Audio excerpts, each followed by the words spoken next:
Hi friends. இந்த video எதுக்குன்னு பார்த்தீங்கன்னா, இப்போ ஸ்டாஃப் செலக்ஷன் கமிஷன் இருக்கு இல்லையா? அதுக்கு வந்து நோட்டிஃபிகேஷன் வந்திருக்கு. அதாவது கம்பைன்ட் கிராஜுவேட் லெவலுக்கும், எம்டிஎஸ்க்கும்.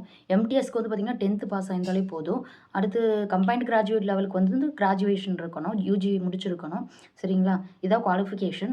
இதை வந்து நம்ம எப்படி ஆன்லைனில் அப்ளை பண்ணலாம் அப்படிங்கிறத நம்ம இந்த வீடியோவில் பார்க்கலாம். சரிங்களா? இதுக்கு வந்து ஃபஸ்ட்டு அப்ளை பண்ணுறதுக்கு முன்னாடி ஃபஸ்ட்டு டிஎன்பிசியில் நம்ம எப்படி ஒன் டைம் ரெஜிஸ்ட்ரேஷன் பண்ணுவோமோ, அதே மாதிரி இதுலேயும் வந்து பார்த்தீங்கன்னா ஒன் டைம் ரெஜிஸ்ட்ரேஷன் பண்ணியிருக்கணும். ஆல்ரெடி ஸ்டாஃப் செலக்ஷன் அட்டெண்ட் பண்ணவங்களுக்கு அது தெரியும், பண்ணி வச்சுருப்பீங்க. பண்ணாதவங்க இதுதான் ஃப்ரெஷ்ஷு அப்படிங்கிறவங்க ஒன் டைம் ரெஜிஸ்ட்ரேஷன் பண்ணிவிட்டு அதுக்கப்புறம் வந்து பார்த்திங்கன்னா அப்ளிகேஷன் அப்ளை பண்ணுற மாதிரி இருக்கும். சரிங்களா? அப்ளிகேஷன் எல்லாம் சேம் தான். என்னென்னா எஜுகேஷன் குவாலிஃபிகேஷன் மட்டும்தான் சேஞ்ச் ஆகும் நம்ம அப்ளை பண்ணுற இடத்துல. அதனால் சேமாக தான் இருக்கும். நான் வாங்க எப்படி அப்ளை பண்ணுறது ஆன்லைனில் அப்படிங்கிறத நான் இதில் காமிக்கிறேன். சரிங்களா? ஒன் டைம் ரெஜிஸ்ட்ரேஷன் பண்ணாதவங்களுக்கும் நான் வந்து வீடியோ போட்டிருக்கேன். கீழே லிங்க்கில் டிஸ்கிரிப்ஷன் கொடுத்துருக்கேன். அதை பார்த்து அதையும் பண்ணிக்கோங்க. பண்ணிவிட்டு அதுக்கப்புறம் இதை பார்த்து அப்ளிகேஷன் வந்து அப்ளை பண்ணிக்கோங்க. சரிங்களா? எஜுகேஷன் குவாலிஃபிகேஷன் மட்டும்தான் சேஞ்ச் ஆகும் ரெண்டுக்கும். நம்ம இப்போ கொடுத்துருக்க நோட்டிஃபிகேஷனுக்கு டேட்டும் முடிய போகுது. அதனால் கொஞ்சம் குயிக்காக சீக்கிரம் பண்ணிக்கோங்க. சரிங்களா? டேட் என்னென்ன டேட்டுங்கிறது நான் பின்னாடி அந்த அப்ளிகேஷன்லேயே காமிக்கிறேன். அதில் வரும். சரிங்களா? வாங்க பார்க்கலாம். ஃபஸ்ட்டு க்ரோம் போய்க்கோங்க. அதில் ssv.gov.in லாகின் இந்த மாதிரி நான் டெக்ஸ்ட்டு கொடுத்துருக்கேன் பாருங்கள். அந்த மாதிரி டைப் பண்ணி போனீங்க அப்படின்னா இந்த மாதிரி ஹோம் பேஜ் ஒன்று ஓப்பன் ஆகும். இதில் வந்து பார்த்திங்கன்னா ரெஜிஸ்ட்ரேஷன் நம்பரும் பாஸ்வேர்டும் கொடுக்கணும். கொடுத்து நம்ம லாகின் கொடுத்துக்கலாம். ரெஜிஸ்ட்ரேஷன் நம்பர் தான் யூசர் ஐடி.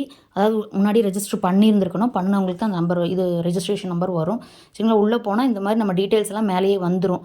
ரெஜிஸ்ட்ரேஷன் முன்னாடியே பண்ணி வச்சுருந்தவங்களுக்கு அந்த மாதிரி டீட்டெயில்ஸ் வரும். ரெஜிஸ்டர் பண்ணிவிட்டு நம்ம அப்ளிகேஷனே அப்ளை பண்ண முடியும். இப்போ கொடுத்துருக்க நோட்டிஃபிகேஷன் பார்த்தீங்கன்னா இது ரெண்டும் தான். எம்டிஎஸும் கம்பைன்டு கிராஜுவேட் லெவலும் கொடுத்துருக்காங்க. சரிங்களா? எம்டிஎஸ்க்கு டேட் பார்த்துக்கோங்க. 27 ஸ்டார்ட் பண்ணாங்க. ஜூன் 27. இப்போ இந்த மந்த்து 31 முடிஞ்சிடும். கம்பைன்டு கிராஜுவேட் லெவலுக்கு வந்து 24 வரைக்கும் தான் கொடுத்துருந்தாங்க. இப்போ வந்து பார்த்திங்கன்னா 27 வரைக்கும் எக்ஸ்டெண்ட் பண்ணியிருக்காங்க. அதனால் பண்ணாதவங்க சீக்கிரமாக பண்ணிக்கோங்க. சரிங்களா?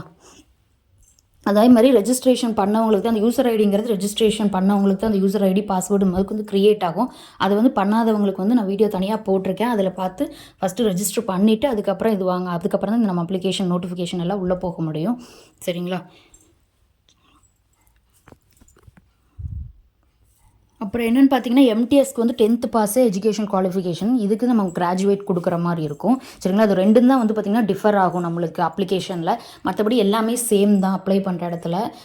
ஓகேங்களா? வாங்க நம்ம எப்படி அப்ளை பண்ணுறதுன்னு போகலாம். இங்கே பாருங்கள் ஃபில் ஃபார்ம்னு காமிக்குதா? அடுத்து போனீங்க அப்படின்னா இந்த மாதிரி ஃபஸ்ட்டு பர்சனல் டீட்டெயில்ஸ் அப்படின்னு சொல்லி காமிக்கும். அதை வந்து ஃபுல்லாக நம்ம ரெஜிஸ்டர் பண்ணியிருப்போம் இல்லையா? அப்போயே எல்லா டீட்டெயில்ஸும் கொடுத்துருப்போம். அதனால் எல்லா டீட்டெயில்ஸும் அதிலே வந்துடும்.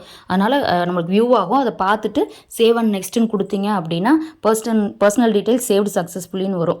இப்போ இதில் வந்து எத்தனை இது இருக்குதுன்னு பார்த்தீங்கன்னா பர்சனல் டீட்டெயில்ஸு, எஜுகேஷனு, அடிஷ்னலு, அப்புறம் அப்லோட் டாக்குமெண்ட்ஸ் இந்த மாதிரி இந்த ஸ்டெப்பெல்லாம் முடிச்சா நம்ம அப்ளிகேஷன் சப்மிட் பண்ணிடலாம். இந்த மாதிரி காமிக்கிது பாருங்கள். பர்சனல் டீட்டெயில்ஸ் சேவ்டு சக்ஸஸ்ஃபுல்லின்னு போயிட்டு நெக்ஸ்ட் பேஜ் வந்து பார்த்திங்கன்னா எஜுகேஷன் குவாலிஃபிகேஷன். அதுக்கடுத்து நம்ம என்ன எஜுகேஷனோ அது இங்கே வந்து கம்பைன்டு கிராஜுவேட் லெவலுக்குனால கிராஜுவேஷன் காமிக்குது. இதே எம்டிஎஸ்க்குனா 10th தான் காமிக்கும். 10th +2 கிராஜுவேஷன் காமிக்கும். நீங்கள் அதை மாற்றி கொடுத்துக்கலாம். சரிங்களா? அதுக்கப்புறம் வந்து பார்த்திங்கன்னா நம்ம என்ன பாஸ் பண்ணியிருக்கோம் அப்படிங்கிறத கேட்கும். கிராஜுவேஷன் கொடுத்துக்கோங்க.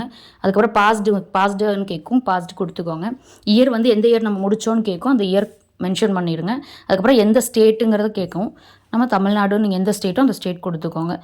அதுக்கப்புறம் என்ன யூனிவர்சிட்டி, இது ஸ்கூலுனா என்ன செகண்ட்ரியா தமிழ்நாடா அது மாதிரி கேட்கும். அதை மாற்றி கொடுத்துட்டு அதுக்கப்புறம் நம்மளுக்கு என்ன ரோல் நம்பரோ அதை வந்து கொடுக்குற மாதிரி இருக்கும். கொடுத்து அதுக்கப்புறம் சிஜிபிஏ வந்து கொடுக்கணும். சிஜிபிஏங்கிறது வந்து பார்த்திங்கன்னா நம்ம மார்க் ஷீட்டில் மென்ஷன் ஆகிருக்கும். அப்புறம் வந்து பார்த்திங்கன்னா கொரோனா டைமில் படித்து பாஸ் பண்ணவங்களுக்கு வந்து பார்த்திங்கன்னா பாஸ் மட்டும் தான் போட்டிருக்கோம். அவங்களுக்கு என்ஏன்னு கொடுத்துக்கலாம். அதுக்கப்புறம் நெக்ஸ்ட் பேஜ் போங்க. நெக்ஸ்ட் பேஜ் போயிட்டு இங்கே வந்து பார்த்தீங்கன்னா அடிஷ்னல் இன்ஃபர்மேஷனு எக்ஸ் சர்வீஸ் மேனான்னு கேட்கும். நோ கொடுத்துருங்க. ஏஜ் ரிலாக்ஸேஷன் வேணுமான்னு கேட்கும். உங்களுக்கு தேவைப்பட்டால் எஸ் கொடுங்க. ஏஜ் ரிலாக்ஸேஷன் கொடுத்தோம்னா வந்து பார்த்திங்கன்னா நம்மளுக்கு வந்து என்னென்ன ஆப்ஷன் இருக்குன்னா ஓபிசி இருக்குது, ஃபீமேல் விடோ அவங்களுக்குலாம் இருக்குது, டிசேபிலிட்டிக்கு இருக்குது. இவங்களுக்குலாம் ஏஜ் ரிலாக்ஸேஷன் இருக்குது. சரிங்களா? அது வேணும்னா எஸ் கொடுத்து இந்த மாதிரி ஆப்ஷன் எது வேணுமோ அதை செலக்ட் பண்ணிக்கோங்க. செலக்ட் பண்ணிவிட்டு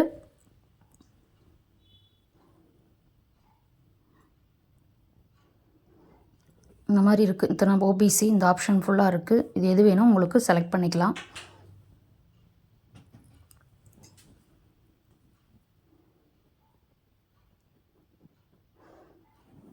செலக்ட் பண்ணிவிட்டு இந்த மாதிரி நம்ம இன்ஃபர்மேஷன் வந்து நெக்ஸ்ட் இதுக்கு ஏதாவது இது பண்ணலாமான்னு கேட்டிருக்காங்க. அதுக்கு எஸ்ஆர்னோ கொடுத்துக்கோங்க. Do you want to make your personal information available for accessing job ஆப்பர்ச்சுனிட்டிஸ்க்கு நம்ம கொடுக்கலாமா வேண்டாமான்னு கேட்டிருக்கு. எஸ்ஆர்னோ நீங்கள் கொடுத்துக்கலாம். அடுத்து சேவ் அண்ட் நெக்ஸ்ட் கொடுங்க.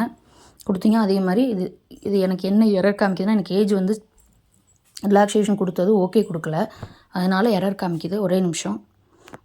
ஓகே கொடுத்துட்டு அதுக்கப்புறம் ஏதாவது ஏஜ் ரிலாக்ஸேஷன் எஸ் கொடுத்துட்டு, அதனால் ஓகே நான் இன்ஃபர்மேஷன் ஆட் ஆகிடுச்சு, அடிஷ்னல் இன்ஃபர்மேஷன் ஓகே ஆகிடுச்சு. அதுக்கு அடுத்த பேஜ் போனால் பார்த்திங்கன்னா நம்மளுக்கு எந்த இதில் வந்து சென்டர் வேணுங்கிற ப்ரிஃபரன்ஸ் கேட்டிருக்காங்க. நீங்கள் அதுக்கு வந்து ப்ரிஃபரன்ஸ் கொடுத்துக்கோங்க. நான் ஃபஸ்ட்டு கோயம்புத்தூர் கொடுக்குறேன். கோயம்புத்தூர் வந்து பார்த்திங்கன்னா எஸ்ஆர்னு ஸ்டார்ட் ஆகும்.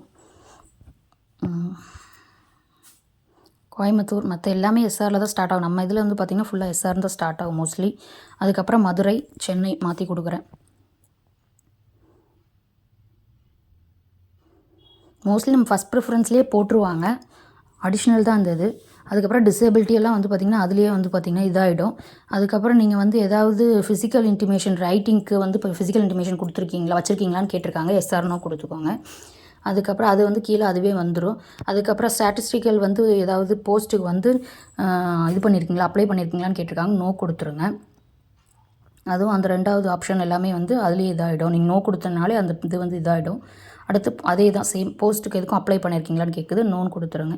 நோ எஸ்ஸாக இருந்தால் எஸ் கொடுங்க, நோன்னா நோ கொடுத்துருக்கோங்க. அடுத்து additional informations details saved successfully.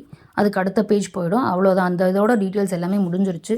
இங்கே வந்து நம்ம பார்த்திங்கன்னா ஃபோட்டோவும் சிக்னேச்சரும் அப்லோட் பண்ணுற மாதிரி இருக்கும். அதில் என்னென்னு பார்த்தீங்கன்னா, இப்போ ஃபோட்டோ வந்து அப்லோட் பண்ணுறதுக்கு நம்ம வந்து கேமரா லைவில் தான் அப்லோட் பண்ணுற மாதிரி இருக்கும். ஃபஸ்ட்டு ஸ்டார்டிங்லலாம் நம்ம ஸ்கேன் பண்ணி சிஸ்டத்தில் பண்ணுற மாதிரி இருந்துச்சுன்னா, அது கேமரா இல்லை அப்படிங்கிற ஆப்ஷனில் இந்த பார்கோடை வந்து மொபைலில் இது பண்ணிவிட்டு ரீட் பண்ணிவிட்டு நீங்கள் ஃபோட்டோ எடுத்து இதில் அப்லோட் பண்ணிக்கலாம். சரிங்களா? அதுக்கப்புறம் சிக்னேச்சர் அப்லோட் பண்ணிடுங்க. அப்புறம் நம்மளுக்கு ப்ரிவ்யூ வந்து வந்துடும். ஃபுல்லாக எல்லாமே டீட்டெயில்ஸாக வரும். நீங்கள் நல்லா செக் பண்ணிவிட்டு சேவ் அண்ட் நெக்ஸ்ட்டுன்னு கொடுத்தீங்க அப்படின்னா நம்மளுக்கு டிக்ளரேஷன் ஃபார்ம் வந்துடும். டிக்ளரேஷனில் போய் ஐ அக்ரின்னு கொடுத்து கேப்சா கொடுத்தீங்கன்னா நம்மளுக்கு சப்மிட்டட் சக்ஸஸ்ஃபுல்லின்னு வரும். அந்த இடையில மொபைல் இதுக்கு வந்து சொல்லும் போதே வந்துருச்சு. மொபைலில் நம்ம எப்படி பண்ணலாங்கிறதையும் நான் வீடியோ வந்து தனியாக போடுறேன். ஃபார்ம் ரிசீவ் சக்ஸஸ்ஃபுல்லி அப்படின்னு வந்துருச்சுங்களா? இது அவ்வளோதான். அதுக்கடுத்து நம்ம பிரிண்ட் அப்ளிகேஷன் எடுத்துக்கலாம்.